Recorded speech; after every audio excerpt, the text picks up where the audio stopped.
All right, we made it live onto our Facebook site. I am so excited for you guys to hang out with us on this wonderful, wonderful day because, as mentioned, we're going to have you witness an incredible, incredible Christmas tree being built like right before your eyes. I am here with Angela, and Angela, feel free to introduce yourself and your company and what you do best.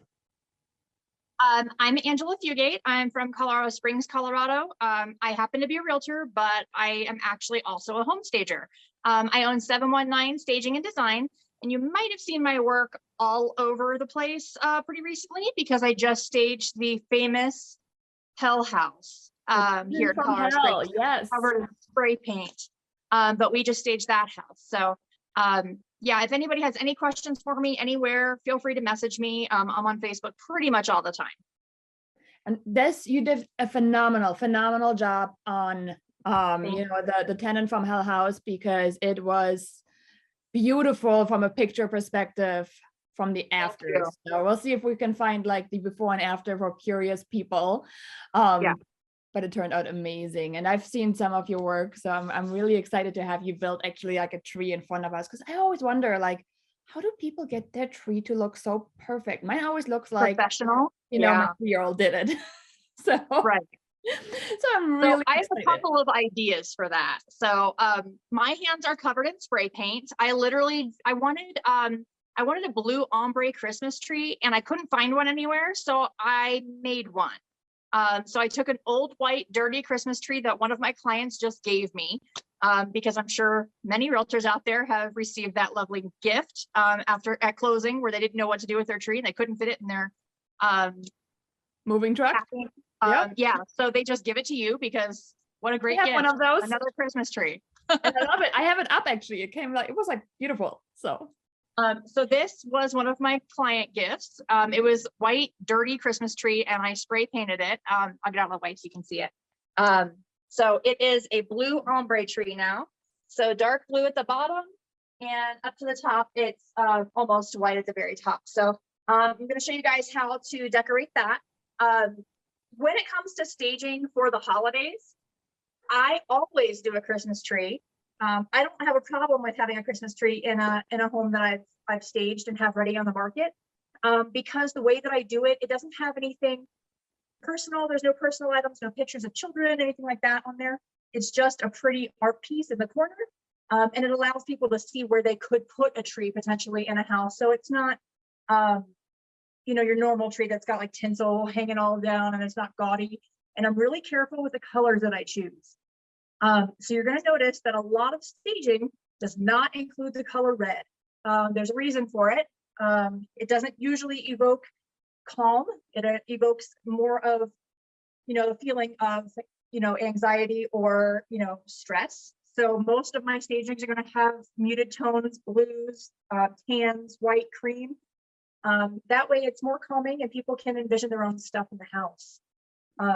So did you know that we try not to use red? Have you seen stagings with red? No, and I'm like just amazed by that right now, because normally Christmas colors, you're like red and green, and right. And I know a lot of it is like silver and gold that people like to use. Knowing the reason why, like personally for me, is always like the huge like aha moment that I personally love. Like, and it makes sense, like the reds being the more aggressive colors, right? So that's interesting. I think that's like a golden nugget right there. So if anybody is just tuning in, like there's your first golden nugget to write down. And then ribbon. See, you're using ribbon. I love ribbon. I'm like, I so timid to use it, like to fill in all the gaps in the messed up tree. And I never use lights on the tree because they always, I'm always missing like a light, and then the whole thing doesn't work and it looks stupid. So I just do it without lights because it's less stress for me. So I'm going to do an ombre tree because I've never done one. So I'm going to do one first here with you guys. So I'm going to start with dark blue on the bottom, and I'm going to go up to kind of a champagne-y gold color on the top. Just because it's something I was thinking about. It came to me in a random dream. That's how you know that you're transitioning from a realtor to a stager, when your dreams now become all about staging and design and not just about horrific clients that you have.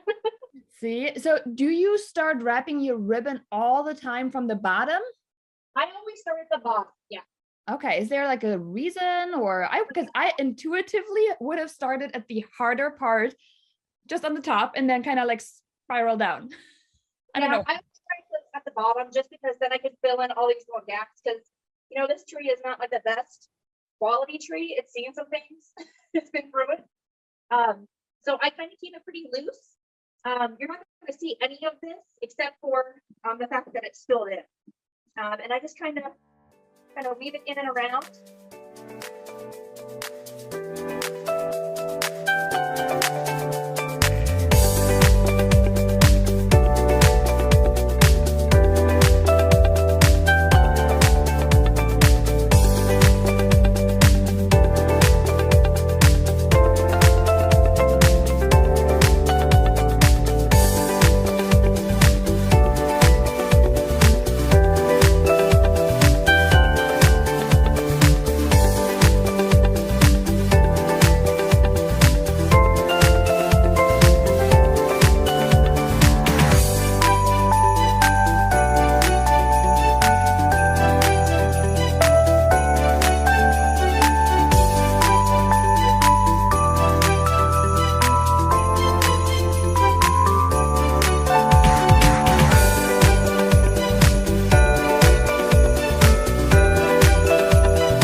Set the tree apart from looking more homegrown versus more professional. So, but yeah, so I don't want to mess with it too much more, but I think that's pretty good. I went to the dollar store today to get some items for showing you guys how to make some place settings for your dining room table for Christmas. Oh, cool. So it doesn't have to be expensive for it to be pretty. So keep in mind too that people are not going to remember your place setting was. They are just going to remember the meal and the experience and what it was like to have Christmas dinner with you. It's not going to be anything that you need to stress about. So I want to show you guys here. This is one of my place settings. Is that a good view of it? Okay, awesome. So I used a cookie cutter, just a couple of pieces from my fresh tree. And then this is just a feather that I got at Hobby Lobby that I just liked because it was flat. This is an ornament from the tree. This is from the dollar store, this little Merry Christmas sign. This I got at a flea market a long time ago. It's just a plate that's been sitting around my house. I have a plethora of napkins that are gray and white as the stager, so I just used one of those. And then a blue plate under it, and then a clear charger with gold perimeter. So the total cost for this whole place setting was $5. So I've been a home stager now for 6 years. I sucked when I started.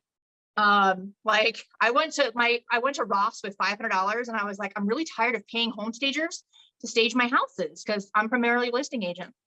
It was getting expensive for me. So I was like, okay, so what can I do? I went to Ross, which is like cheaper than Home Goods with $500. And I got bedding, towels, a couple of plants and some artwork. And that's how I started my staging business. And now we have way more than we probably should. I have a 20-foot long trailer that I take with me that's basically a mobile storage unit, multiple storage units full of furniture, and I own all of it.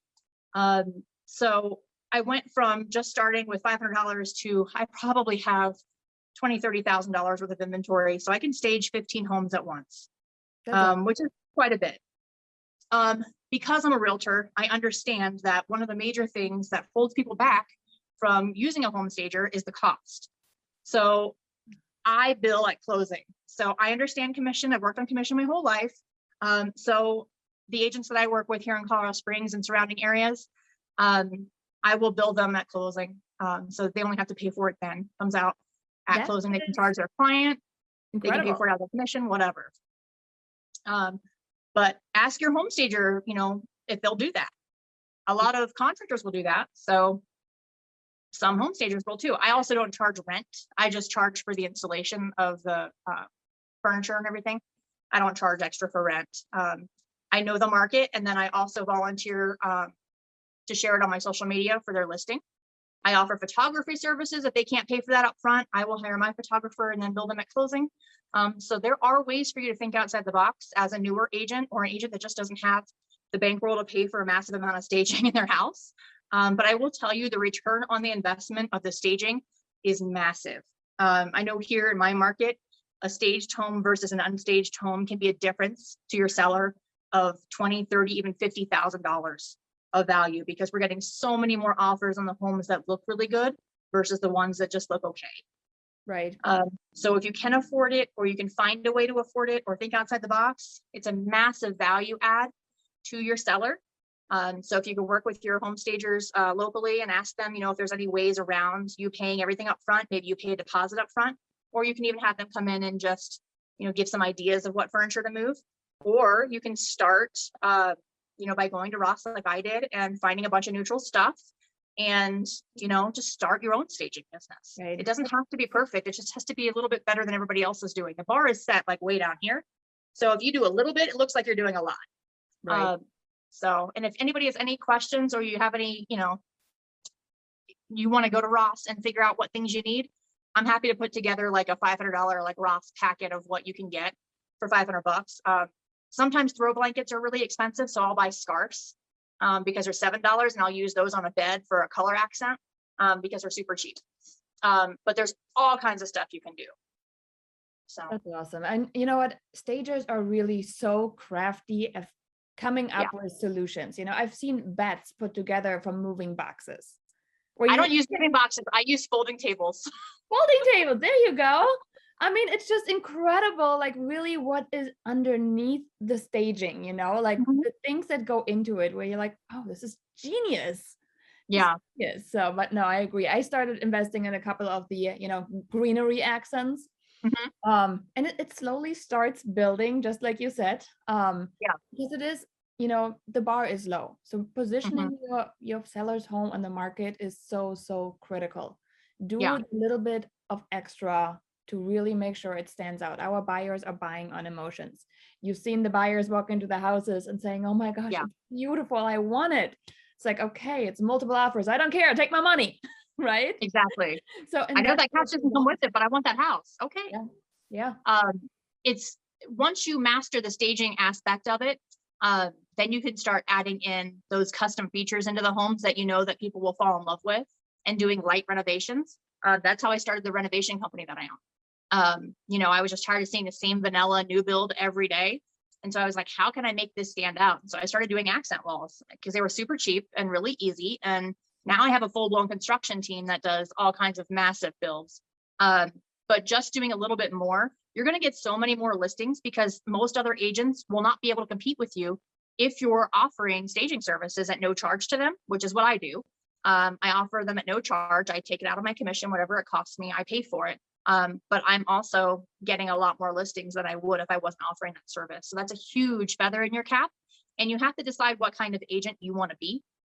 Because if you are up against an agent like, you or I, and we offer staging services and you don't, and you have no idea how to even offer that, you're probably not going to get the listing. So this is another tool for you to use to be able to offer that and stand out against anybody else that you might be up against in your marketplace. Absolutely. So it's a huge thing.